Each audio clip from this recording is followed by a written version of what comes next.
नमस्कार मित्रांनो, माझं नाव आतुर शेतकर. आपण पाहू शकत आहे हे जे दिसते हे पिंपळगावच्या धरणातून पाणी सोडलेलं आहे. त्यांनी जे धरणातून पाणी सोडायच्या आधी ना ग्रुप मेसेज टाकलेला आहे, ना काही कुणाला सूचना दिलेली आहे.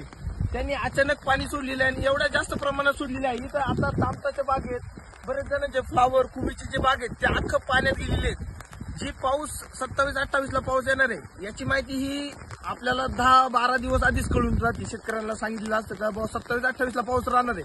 मग त्यानुसार यांनी जी पाणी सोडण्याची जी प्रमाण आहे ते नदीला ऑलरेडी 10 दिवस आधीपासूनच पाणी सोडायला लागत होतं. यांनी अचानक पाणी सोडल्यामुळे आता ही जी नुकसान झालेली आहे बघू शकता. ही जी तांबट्याचा बाग आहे हा पूर्ण लोखंडी बाग, म्हणजे गजामध्ये टोमॅटोचे बाग केलेले आहे. शेखर यांचा हा बाग आहे.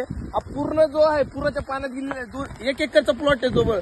आता याला जवळजवळ 2-3 लाख रुपये खर्च असेल त्यांच्या याला. तेवढी नुकसान भरपाई कोण देणार आहे? कृषी अधिकाऱ्यांनी 1 महिन्यापूर्वी पण पाणी असं धरणाचं प्रचंड प्रमाणात सोडलं होतं. त्या टायमाला पण तुषार तांबे यांची फ्लावर कोबी ती पण पाण्यात गेलेली होती.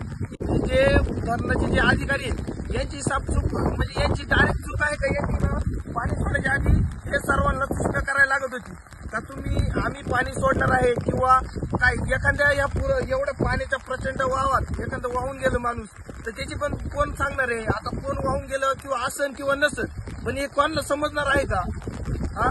यांनी पाणी सोडायच्या आधी ही सूचना द्यायला लागत होती.